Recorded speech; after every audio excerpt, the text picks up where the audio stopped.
Hello everyone, आप सभी का स्वागत है आपके अपने यूट्यूब चैनल पर। और आज हम बात करने वाले हैं एसएससी सीपीओ 2022 के एग्ज़ाम के बारे में, जो कि आपका 9, 10 और 11 तारीख को कंप्लीट हो चुका है। तो इसके रिगार्डिंग बहुत सारे आपके डाउट है कि इसकी जो है वो आंसर की कब आएगी। दूसरा आपका जो डाउट है वो कि इसका रिजल्ट कब आएगा। तीसरा इसकी जो है वो कट ऑफ कितनी जा सकती है, पेपर का जो लेवल था वो किस तरीके से वेरी कर रहा था। इन सारी चीज़ों के बारे में इस वीडियो में डिटेल से डिस्कस करेंगे। तो पहली चीज़ हम देख लेते हैं कि जो 9 तारीख, 10 तारीख और 11 तारीख को पेपर हुआ है, उस पेपर के अकॉर्डिंग अगर हम एसएससी के प्रीवियस ईयर के ट्रेंड को देखें, यानी कि जो प्रीवियस ट्रेंड को देखा जाए, तो उसके हिसाब से जो है वो इसकी जो आंसर की है वो लगभग लगभग आप मान के चल सकते हैं कि 20 या 21 तारीख के समथिंग या इससे पहले ही आ जाएगी सीपीओ की आंसर की। तो आंसर की के अकॉर्डिंग आप वहाँ पर अपने नंबर देख सकते हैं। और अगर मैं रिजल्ट की बात करूं कि जो इसका टायर 1 का जो रिजल्ट है वो कब तक आएगा, तो जो टायर 1 का जो रिजल्ट होता है वो लगभग लगभग आपका एसएससी 2.5 से 3 महीने ले लेता है। और इस बार थोड़ा सा प्रोसेस फास्ट है, तो हम मान के चल सकते हैं कि 2 से 2.5 महीने के अंदर अंदर अगर रिजल्ट आ जाता है तो बहुत ही बढ़िया चीज़ है। इसके बाद अगर मैं बात करूं तो कट ऑफ के बारे में और पेपर के लेवल के बारे में, तो पेपर का जो लेवल था वो मोर और लेस जो था वो प्रीवियस ईयर के कंपैरिजन में एकदम वैसा ही था जैसा कि प्रीवियस ईयर में सीपीओ के सीजीएल के जो एग्जाम में पूछा जाता है। जो मैथ्स की अगर मैं बात करूं तो मैथ्स का जो पेपर है वही मॉडरेट लेवल का पेपर आ रहा है और थोड़ा सा कैलकुलेटिव पेपर है।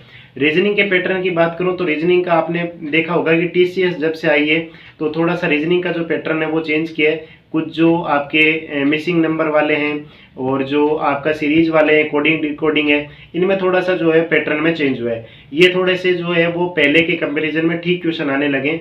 और बाकी जीके जीके वैसी आ रही है जैसा प्रीवियस ईयर में आ रहा है। इंग्लिश की अगर बात करें तो इंग्लिश में जो है वो वोकेब का पोर्शन थोड़ा सा ज़्यादा पूछा जा रहा है, बाकी ऐसा कुछ भी नहीं है। अगर प्रीवियस ईयर के जो पेपर देखें तो जिन्होंने प्रीवियस ईयर के पेपर के हिसाब से अकॉर्डिंग तैयारी की थी तो उनका पेपर लगभग लगभग जो है वो ठीक ठाक बैठ रहा है। अब अगर मैं बात करूं कि इसकी जो कट ऑफ है वो कट ऑफ कितनी जा सकती है, तो आपको पता है कि सीपीओ की जो वैकेंसी है इस बार वो थोड़ी सी ज़्यादा है वैकेंसी।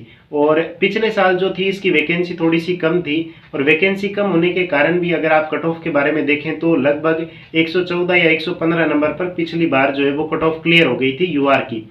अब इस बार वैकेंसी थोड़ी सी ज़्यादा है और पेपर का जो लेवल है वो भी आपका सेम है। तो जो कट ऑफ की अगर मैं बात करूं तो कट ऑफ लगभग लगभग 110 के अराउंड रहेगी, यानी 105 से लेकर के 112-13 नंबर के बीच में आपकी जो है वो कट ऑफ रहने वाली है यूआर की। उसके अकॉर्डिंग आप जो है अपनी कैटेगरी में जैसे जैसे 5 नंबर 7 नंबर जैसे ओबीसी की और ईडब्ल्यूएस की और एससी एसटी की अपने हिसाब से आप देख सकते हैं। और अगर आपने जो है 160, 165 या 150 भी बढ़िया एक्यूरेसी के साथ में अटेम्प्ट किए तो आपको डरने की बिल्कुल भी ज़रूरत नहीं है। और जब आंसर की आएगी तो आंसर की में आपको सारी चीज़ें क्लियर हो जाएगी कि आपकी एक्यूरेसी कितनी है। मेन जो डिपेंड करता है एग्ज़ाम में वो आपकी एक्यूरेसी के ऊपर डिपेंड करता है कि आपने किस तरीके से एग्ज़ाम में कितने परसेंट किए हैं और आपकी एक्यूरेसी कितनी है। अगर आप 180 भी अटेम्प्ट करके आ रहे हैं और आपकी एक्यूरेसी लगभग 60% है तो उसमें जो है वो कोई फ़ायदा नहीं है। जबकि आप 150 भी अटेम्प्ट करके आ रहे हैं और आपकी एक्यूरेसी 90-95% है तो वो बहुत ही अच्छा स्कोर आपका माना जाएगा। तो उसके बाद में आप जो है वो 3 महीने के लगभग 2.5-3 महीने के आसपास जो है वो रिजल्ट आ जाता है। और उसके 30 से 40 या 45 दिन के अंदर उसके बाद में आपका फिजिकल का कॉल हो जाता है। तो जिनको ऐसे लगता है कि 10-11 दिन के बाद आप आंसर की देख लें, उसके बाद में रिजल्ट का वेट नहीं करें, और जिनका टारगेट है कि हाँ वर्दी लेनी है मुझे, जैसे दिल्ली पुलिस एसआई की जिसको वर्दी का जुनून होता है, वो फिजिकल की तैयारी करना स्टार्ट कर दे। और अभी जो है वो इसके जो एनालिसिस के ज़्यादा चक्कर में ना पड़े सीपीओ के। अभी जिनका आगे एग्ज़ाम है दिसंबर में, किसका, सीजीएल का, तो उस सीजीएल के एग्ज़ाम को भी साथ साथ में टारगेट करते रहिए। और अभी 20 दिन के समथिंग बचे हुए हैं, तो 20 दिन में आपने जो है वो सीपीओ का पेपर देखा है, सेम इसी तरीके का पेपर का जो पैटर्न है वो सीजीएल में आता है। तो सेम इसी स्ट्रेटेजी के साथ में आपने जो गलतियां इस एग्जाम में की है उन गलतियों को आप सुधार सकते हैं। आपके पास में दूसरा मौका आ रहा है 20-22 दिन के बाद में, इसमें आप अच्छा कर सकते हैं। और अगर आपको उसमें खराब हो रखा है और इसमें अच्छा कर लेते हैं तो भी सीजीएल में आपको एक बढ़िया पोस्ट मिल जाएगी। और सीजीएल की सारी ही पोस्टें जो है वो अपने आप में एक बेहतर पोस्ट है। तो अगर आप सीजीएल का टारगेट कर रहे हैं तो पहले मैं आपको बोलूंगा कि आप 10-11 दिन के लिए वेट नहीं करें, एनालिसिस नहीं देखें कट ऑफ कितनी जा रही है कितनी नहीं जा रही है।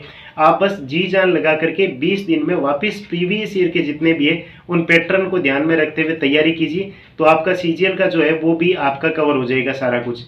तो आई होप जो जितने भी आपके डाउट दिमाग में चल रहे होंगे कि कट ऑफ का कितना जा सकता है, कितने मेरे सेफ अटेम्प्ट है, आपने कितने अटेम्प्ट किए हैं वो आप कमेंट में नीचे लिख करके कमेंट डाल दीजिए कि आपके जो कितने अटेम्प्ट है और आपको लगता है कि कितने नंबर रो स्कोर आना चाहिए वो आप डाल सकते हैं। और बाकी ज़्यादा इसके चक्कर में नहीं पड़े, आप अपनी पढ़ाई पर कॉन्सेंट्रेट करें तो आपको जो है वो ज़्यादा बेनिफिट होगा। आई होप सभी के सभी जो क्वेश्चन थे उनके आंसर आपको मिल चुके होंगे।